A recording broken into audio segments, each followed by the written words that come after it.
धरती पर लाशें बिछी थीं, नदियां खून से लाल हो चुकी थीं और एक सम्राट जिसने पूरी दुनिया जीतने का सपना देखा था, पहली बार अपनी ही जीत से डर गया था। कहा जाता है उस रात अशोक सो नहीं पाया। हर तरफ सिर्फ चीखें थीं, मांओं के आंसू, जलते हुए शव और हजारों टूटे हुए परिवारों की खामोशी उसकी आत्मा को चीर रही थी। लेकिन सबसे बड़ा सवाल आज भी इतिहास से टकराता है। क्या कलिंग युद्ध ने सच में एक खूंखार राजा को बदलकर धर्म अशोक बना दिया था, या फिर यह सिर्फ इतिहास की सबसे खूबसूरती से छुपाई गई खून की कहानी थी? साल था 261 ईसा पूर्व। पूर्व की हवाओं में नमी नहीं, खून की गंध खुल चुकी थी। धरती कांप रही थी और आसमान ऐसे धुएं से भर चुका था जैसे सूरज ने खुद अपनी रोशनी छुपा ली हो।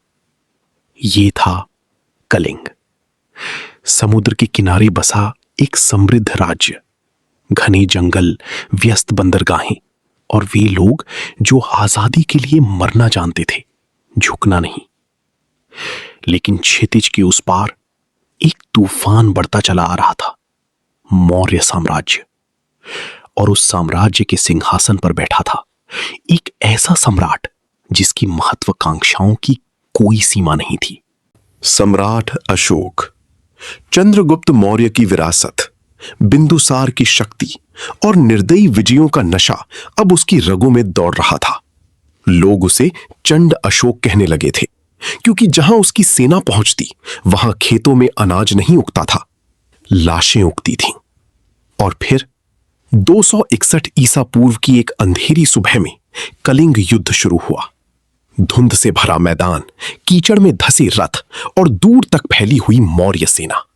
हजारों घुड़सवार, लाखों सैनिक, लोहे से ढके युद्ध हाथी जिनकी गर्जना धरती को हिला रही थी।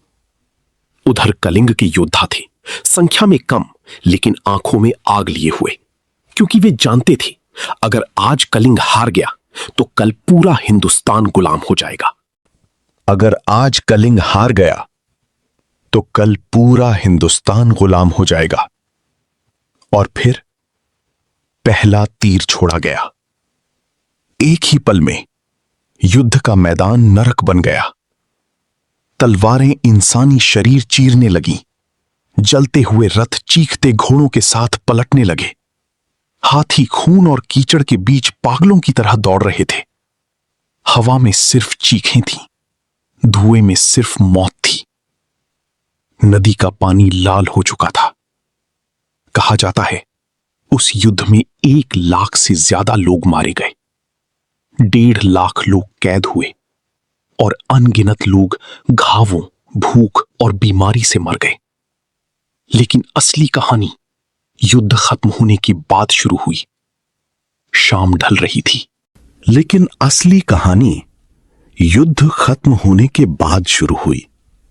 शाम ढल रही थी। धुआं अब भी हवा में तैर रहा था और सम्राट अशोक अपनी युद्ध हाथी पर बैठा चुपचाप मैदान के बीच से गुजर रहा था। चारों तरफ सिर्फ लाशें थीं।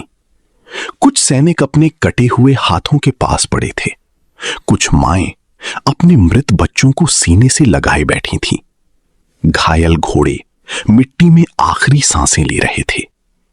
विजय मिल चुकी थी, लेकिन उस दिन पहली बार अशोक को अपनी ही जीत से डर महसूस हुआ। हवा में गूंजती चीखें उसके भीतर उतरने लगी थीं। कहा जाता है उसी पल चंड अशोक मरने लगा और धर्म अशोक जन्म लेने लगा। लेकिन इतिहास का दूसरा चेहरा इससे कहीं ज्यादा अंधकारमय था, क्योंकि कलिंग से पहले अशोक की क्रूरता पूरे साम्राज्य में प्रसिद्ध थी। कुछ कथाएं कहती हैं कि उसने सत्ता पाने के लिए अपने ही भाइयों का रक्त बहाया, और कुछ प्राचीन ग्रंथों में वर्णन मिलता है एक भयानक जगह का, अशोक का नरक, एक ऐसा यातना गृह जहां कैदियों को खौलते तेल में फेंका जाता था, जलती लोहे की दीवारों से बांधा जाता था और दर्द एक तमाशा बन चुका था। लेकिन असली कहानी युद्ध खत्म होने के बाद शुरू हुई।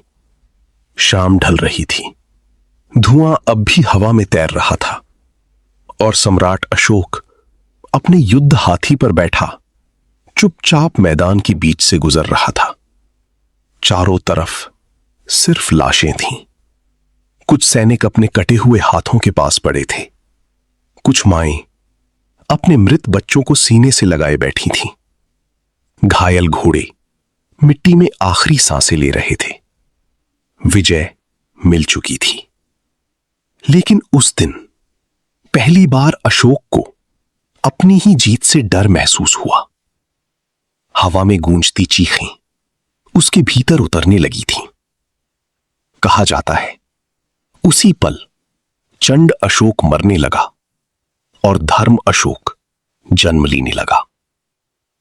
लेकिन इतिहास का दूसरा चेहरा इससे कहीं ज्यादा अंधकारमय था, क्योंकि कलिंग से पहले अशोक की क्रूरता पूरे साम्राज्य में प्रसिद्ध थी।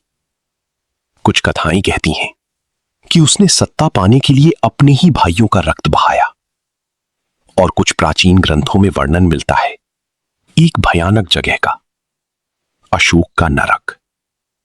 एक ऐसा यातना गृह जहां कैदियों को खौलते तेल में फेंका जाता था, जलती लोहे की दीवारों से बांधा जाता था, और दर्द एक तमाशा बन चुका था। और पूरे एशिया में बौद्ध धर्म फैलाने के लिए दूत भेजे गए। लेकिन इतिहास आज भी एक सवाल पूछता है, क्या अशोक सच में बदल गया था, या फिर यह सिर्फ एक खूनी सम्राट की अपराध बोध से भरी कहानी थी? शायद सच कभी पता न चले, लेकिन एक बात स्पष्ट थी, कलिंग की धरती पर बहा रक्त इतिहास की दिशा बदल चुका था। अगर वो युद्ध ना हुआ होता तो शायद बौद्ध धर्म कभी पूरी दुनिया में ना फैलता। शायद अशोक सिर्फ एक और निर्दयी विजेता बनकर रह जाता। लेकिन उस रक्त से भरे मैदान ने एक सम्राट को भीतर से तोड़ दिया, और इतिहास के पन्नों में कलिंग युद्ध सिर्फ एक लड़ाई नहीं बना, बल्कि इंसानी महत्वाकांक्षा, शक्ति, क्रूरता और पश्चाताप का सबसे बड़ा प्रतीक बन गया। क्योंकि कभी-कभी सबसे बड़ी जीत भी इंसान को भीतर से हरा देती है।